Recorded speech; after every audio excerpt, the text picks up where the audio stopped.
नमस्कार दोस्तों, मैं सलाउद्दीन नवीद रोशन राय के इस नए अंक में आपका स्वागत करता हूं।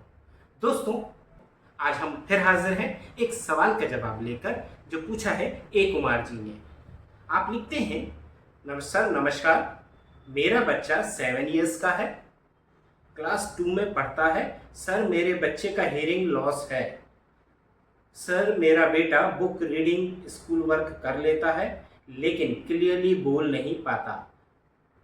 नहीं जो रीड करता है उसे समझ पाता है, यानी कि जो रीड करता है उसे भी नहीं समझ पाता है, ना ही सेंटेंस बना पाता है। थेरेपी क्लास रेगुलर चल रही है।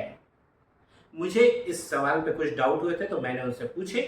उन्होंने फिर दूसरे कमेंट में जवाब दिया, सर हियरिंग एड लगाया है, चेकअप भी करवाया है। जब मेरा बेटा 3 इयर्स 8 मंथ का था तब हमें हियरिंग लॉस का पता चला।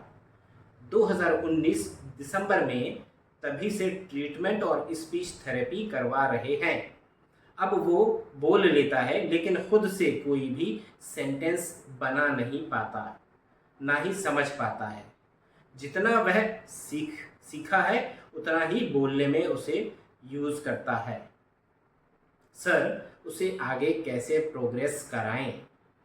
दोस्तों, ए कुमार जी के सवाल का जवाब देने से पहले अगर आपने अभी तक हमारा चैनल सब्सक्राइब नहीं किया है तो कृपया सब्सक्राइब करें, लाइक करें, शेयर करें ताकि हम हर उस फैमिली तक पहुंच सके जिसको हमारी ज़रूरत हो सकती है। दोस्तों, ए कुमार जी के सवाल को पढ़ने से कई चीज़ें सामने आती हैं। जो पहली चीज़ सामने आती है वो ये कि 3 साल 8 महीने की उम्र तक पता ही नहीं था कि उसे हियरिंग लॉस है, यानी कि उसे सुनने में दिक्कत है। अगर बच्चे को सुनने में दिक्कत होगी तो आपने मेरा पिछला एपिसोड देखा होगा कि अगर वो सुनेगा नहीं तो बोलेगा नहीं। तो अगर सुनने में दिक्कत है यानी कम सुनाई देता है, बहुत ऊंचा सुनाई देता है या बिल्कुल सुनाई नहीं देता है, तीनों अवस्थाओं में बच्चे का भाषा विकास नहीं होगा। और जब बच्चे का भाषा विकास नहीं होगा तो बोलेगा क्या? नहीं बोलेगा। तो ठीक यही स्थिति आपके बच्चे के साथ है। दूसरी चीज, डायग्नोसिस यानी कि पहचान में इतना लेट होना ये बताता है कि हमें या तो प्रॉपर मार्गदर्शन नहीं मिला या हमने लापरवाही की। बच्चा 1 साल में पहला शब्द बोलता है, हमने 1.5 साल तक उसको नोटिस क्यों नहीं किया? हमें 3 साल 8 महीना क्यों लगा? यकीनन यहां कुछ गड़बड़ है। अब यहाँ पर अगर डायग्नोसिस प्रॉपर है, जो दूसरा बिंदु है कि अगर डायग्नोसिस प्रॉपर है कि उसको हियरिंग लॉस ही है, सिर्फ हियरिंग लॉस यानी सिर्फ सुनने में दिक्कत है, तो भाषा विकास में देरी होना सामान्य है। बच्चे का सही नहीं बोल पाना, पूरा नहीं बोल पाना, साफ नहीं बोल पाना सामान्य सी बात है। क्यों? क्योंकि बच्चा जैसा सुनेगा वैसा बोलेगा। तो बच्चा जब सुनने में दिक्कत है तो साफ साफ नहीं सुन रहा है तो साफ साफ नहीं बोलेगा। ये बड़ा क्लियर है। हियरिंग एड लगाया है, उसके बाद थेरेपी चल रही है, ये बहुत अच्छी चीज़ है जिसकी वजह से उसने बोलना शुरू कर दिया।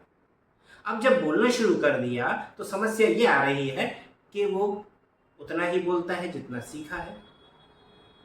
दूसरा, अपने आप से नहीं बना पाता है, जो लिखा है उसको पढ़कर नहीं समझ पाता है। तो यहाँ पर दूसरा संदेह जो उत्पन्न होता है कि शायद डायग्नोसिस प्रॉपर नहीं हुआ है, बच्चे की जो कमियां थी उसकी पहचान प्रॉपर नहीं हुई है, जिसकी वजह से बच्चा अभी भी प्रॉपर या हम ये कहें कि होलिस्टिक डेवलपमेंट नहीं कर पा रहा है। और ये वो गलती है जिसे मैं अपने हर वीडियो में कहता हूं कि बच्चे के होलिस्टिक डेवलपमेंट को प्लान कीजिए। आप अपनी मर्जी मत चलाइए या ऐसा मत सोचिए कि बोल लेगा तो सब ठीक हो जाएगा। बोलना अकेला बोलना नहीं होता है, बोलने के साथ समझ शामिल होती है, समझ के साथ सीखना शामिल होता है और सीखने के साथ सुनना शामिल होता है, समझना शामिल होता है। अगर ये पूरी प्रक्रिया नहीं होगी तो बच्चे को भविष्य में दिक्कत होनी ही है, जो आपके बच्चे के साथ हो रही है। अब यहाँ पर जो प्रोग्नोसिस है यानी कि जो संभावित परिस्थितियां हैं वो ये है कि शायद उसको सुनने की दिक्कत के साथ समझने की भी दिक्कत है। यानी कि उसे इंटेलेक्चुअल लॉस भी है, उसका आईक्यू कम है, यानी कि वो बौद्धिक रूप से सक्षम नहीं है अपनी आयु के हिसाब से, अपनी उम्र के हिसाब से। अब अगर ये सही है तो ये समस्याएं संभावित है, बिल्कुल होंगी ही। क्यों? क्योंकि एक तो उसकी पहचान नहीं हुई है, दूसरा प्रॉपर सोल्यूशन नहीं प्लान किया गया है।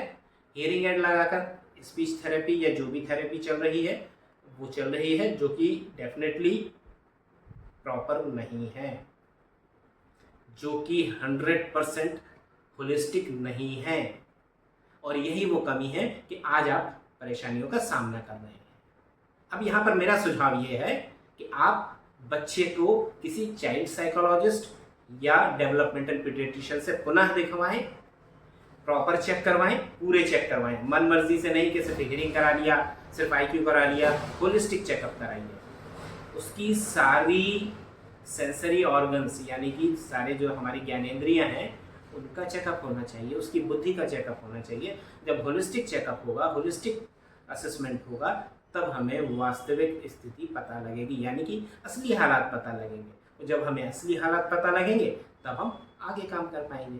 तो यहाँ पर ये बिल्कुल ध्यान में रखिए कि अगर हम यहाँ पर कोई गलती करेंगे तो आगे हमें नुकसान उठाना पड़ेगा। अभी भी समय है, आप उसका इंटेलिजेंस असेसमेंट करवाइए, यानी कि आईक्यू टेस्टिंग करवाइए किसी चाइल्ड साइकोलॉजिस्ट से या क्लिनिकल साइकोलॉजिस्ट से।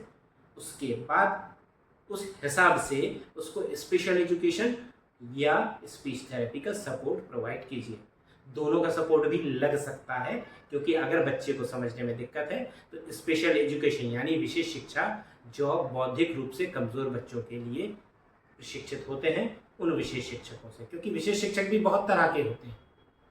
तो अगर आप हियरिंग असेसमेंट वाले या हियरिंग लॉस वाले टीचर से करवाएंगे तो शायद वो उतना रिजल्ट नहीं दे पाएंगे। तो यहाँ पर आपको ध्यान में रखना है कि बौद्धिक अक्षमता वाले विशेष शिक्षकों से ही विशेष शिक्षा लें। अगर आप ये कर पाएंगे तो शायद बच्चे का अभी भी जो संभावित विकास है वो आपको मिल जाएगा। अगर आप चाहते हैं कि बच्चा अच्छे से बोले तो उसे अच्छे से सुनना सिखाइए, जो कि मैंने अपने पिछले एपिसोड में बताया था। अगर आपने अभी तक वो एपिसोड नहीं देखा है तो कृपया ज़रूर देखें।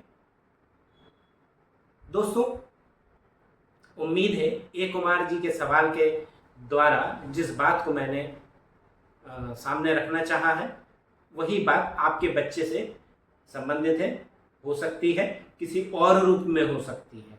ज़रूरी नहीं है कि आपके बच्चे को हियरिंग लॉस नहीं है तो ये समस्या नहीं होगी। ये समस्या अटेंशन डेफिसिट की वजह से भी हो सकती है, ये समस्या किसी और वजह से भी हो सकती है। तो समस्या का रूप कुछ भी हो, रिजल्ट यही होता है कि बच्चा अच्छे से नहीं बोल पाता है, कम बोलता है, समझता नहीं है, अपनी तरफ से शब्द या वाक्यों का उपयोग नहीं कर पाता है। तो अगर आप इन सब समस्याओं से बचना चाहते हैं तो होलिस्टिक डेवलपमेंट को प्लान कीजिए ताकि भविष्य में पछताना ना पड़े। दोस्तों, इस उम्मीद के साथ कि आप सही कदम उठाएंगे। अगर आपने अभी तक हमारा चैनल सब्सक्राइब नहीं किया है तो कृपया सब्सक्राइब करें, लाइक करें, शेयर करें ताकि हम हर उस फैमिली तक पहुंच सकें जिसको हमारी ज़रूरत हो सकती है। आप देखते रहिए रोशन राहें। मुझे दीजिए इजाज़त। नमस्कार, जय हिंद।